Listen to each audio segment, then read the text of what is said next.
আমার ভাইরা, রাসূলুল্লাহ সাল্লাল্লাহু আলাইহি ওয়াসাল্লাম নিজে বলেছেন এই জহরুল ফাসাদ দুনিয়ার মধ্যে পরিবেশ নষ্ট হওয়ার কারণ কি? তোমরা কি জানো? পাঁচটা পাপের জন্য পাঁচটা শাস্তি। কয়টা? পাঁচটা পাপের জন্য পাঁচটা শাস্তি। সুনান ইবনে মাজাহ হাদিস নাম্বার 4020। আল্লাহর রাসূল সাল্লাল্লাহু আলাইহি ওয়াসাল্লাম পাঁচটি কথা বলেছেন। যখন মানুষ পাঁচটা গুনাহের কাজ করে, পাঁচটি গুনাহের কাজ করবে, তখন মানুষের জন্য এই পাঁচ প্রকার আযাব মানুষের জন্য নিবেদিত হবে।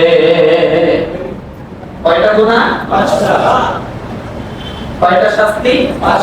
পাঁচটা শাস্তি। সুনান ইবনে মাজাহ হাদিস নাম্বার 4019।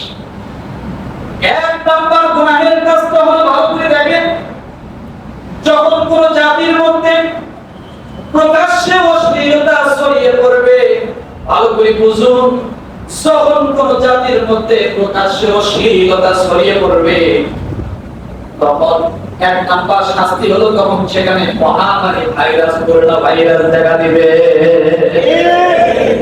আমার কথা না, কার কথা? রাসূলুল্লাহ সাল্লাল্লাহু আলাইহি ওয়াসাল্লামের কথা। এই বছরের কথা? হ্যাঁ, এই বছর না, 2-4 বছর না, 1400 বছর আগের কথা। এই যে করোনা ভাইরাস, মহামারী, অনাবৃষ্টি, এগুলো আমাদের গুনাহের ফসল। তাহলে এক নম্বরে, পাঁচটার মধ্যে এক নাম্বার, যখন কোন জাতির মধ্যে কি হবে? মুখস্থ করতে হবে পাঁচটা।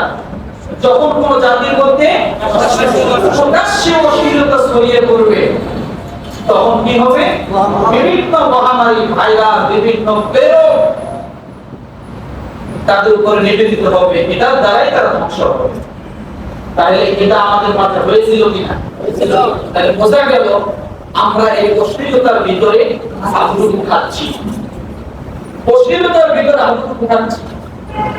কত অশ্লীলতা ভালো করে চেনেন। আমরা কোন পর্যায়ে চলে গেছি? মাঝে মাঝে বুকটা ফেটে যায়, বিশ্বাস করে আল্লাহর কসম করে বলছি, বুক ফেটে যায়। অনেক জায়গায় যাই, অনেক জায়গায় আমি দেখি, আল্লাহ তো সারা দেশ ঘুরায় আমাকে, আপনাদের দোয়ায়। মসজিদ মানে না, মাদ্রাসা প্রতিষ্ঠান মানে না, এত জোরে জোরে ট্যাক্সেল বাজানো হয়, ডিজে গান বাজানো হয়, মসজিদে জমিন কাঁপে, কোরআন কাঁপে।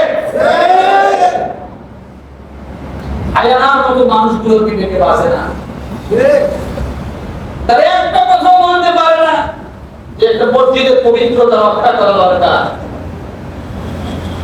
আমি অনেক দেখি, দিক দিয়ে একটা হিন্দু মহিলা গেলেও অনেক সময় কি আর অনেক হিন্দু মহিলা মসজিদকে দেখে সালাম করে, সেটা তার ব্যক্তিগত ব্যাপার।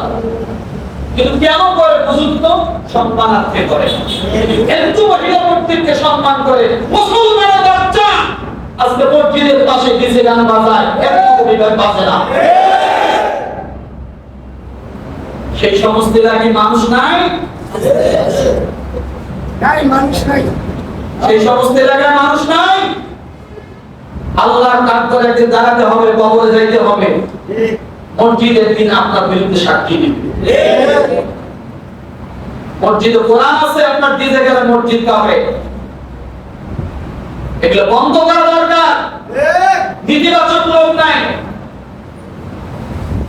নাকি? আমার ভাইয়েরা, এই জন্য বলি যে আমরা সবসময় এই জিনিসগুলো খেয়াল করি।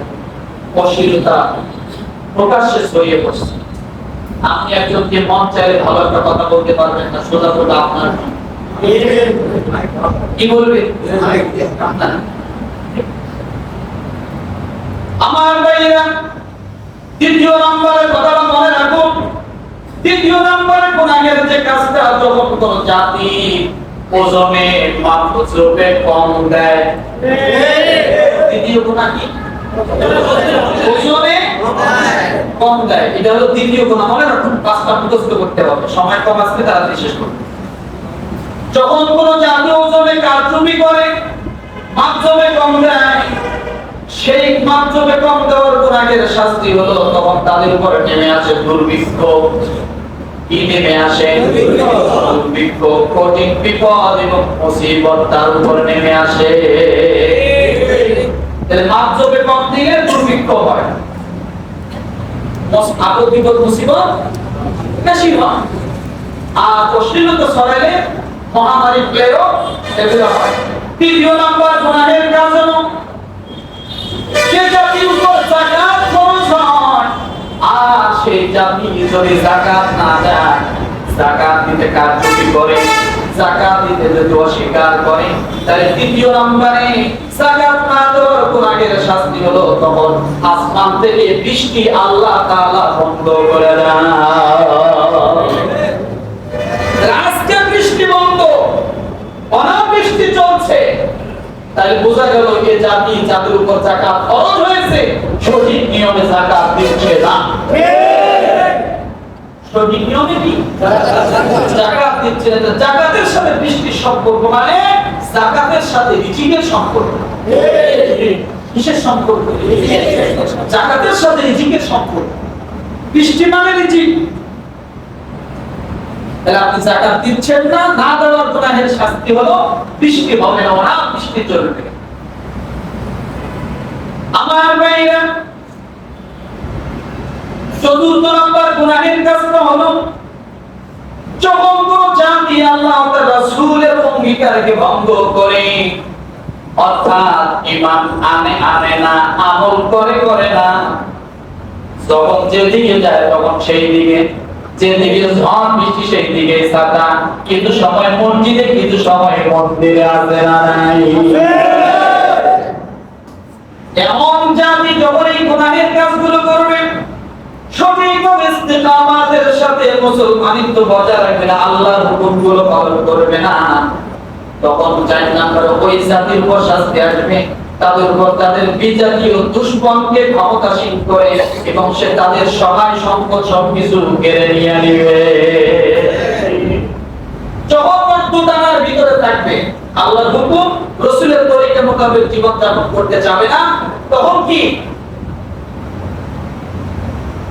তখন শৈল শাসক আসবে। কি আসবে? শৈল শাসক আসবে। তখন তাদের বাক রুদ্ধ করে দিবে। স্বাধীনতা থাকবে না, কথা বলার কোনো স্বাধীনতা থাকবে না, সব বন্ধ হয়ে যাবে, ন্যায় বিচার থাকবে না, ন্যায় বিচার প্রতিষ্ঠিত হবে না। কখন সেটা বলেন তো দেখি? যখন আল্লাহর বলা রাসূলকে মানুষ কি করবে? মানবে না, তো ধারের মধ্যে যাবে, কিছু সময় মানবে, কিছু সময় মানবে না, সুবিধা জায়গায় মানবে, অসুবিধা জায়গায় মানবে না, সুন্নাত শুধু পালন করবে, জিলেবি খাওয়ার সময় আর কথা নাই, এমনটা আছে না? তখন ওই জাতির উপরে এরকম শাসক আল্লাহ নির্ধারণ করবে।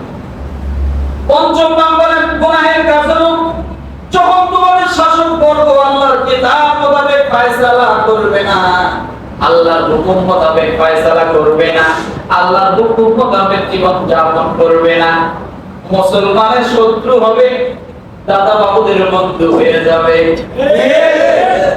আছে না নাই? আছে না নাই? এই বাংলাদেশের জমিনে মূর্তির গায়ে আগুন দেওয়ার অপরাধে নানানভাবে অজুহাতে মিথ্যাভাবে তাদেরকে তহমত দিয়ে 2 জন মুসলমানের সন্তানকে মারলো, এরপরও আমাদের জবান কি এখনো রক্ত গরম হয় না? দুইটা বললো, আরো 2 জন মরছে, মানে এত মারা শুরু। কথা বলছেন না? আজকে আমাদের অবস্থা, আমাদের কোথায় আছে? প্রশাসনিক জায়গাগুলোতে যারা দেখেন কি অবস্থা। আমরা মুসলমান, আমাদের কথা অন্যদের কথা না বেশি আছে, কারণ সেখানে প্রতিটা মাথায় মাথায় ঘোরায় ঘোরায় ওইরকম ফিট করা আছে, কি ফিট করা? মূর্তি ফিট করা আছে। আমার ভাইরা, এই গুনাহের কাজ যখন মানুষগুলো করবে, তখন আল্লাহ তাদের পরস্পরের মধ্যে যুদ্ধ বাঁধিয়ে দিবেন। কি বাঁধিয়ে দিবেন? যুদ্ধ বাঁধিয়ে দিবেন। তাদের মধ্যে নানান ঝামেলা সৃষ্টি হয়ে যাবে। এই জন্য পাঁচটা গুনাহ এবং পাঁচটা শাস্তি, আল্লাহ যেন এই পাঁচটা গুনাহ থেকে আমাদেরকে হেফাজত করে নেয়, বলি আমিন।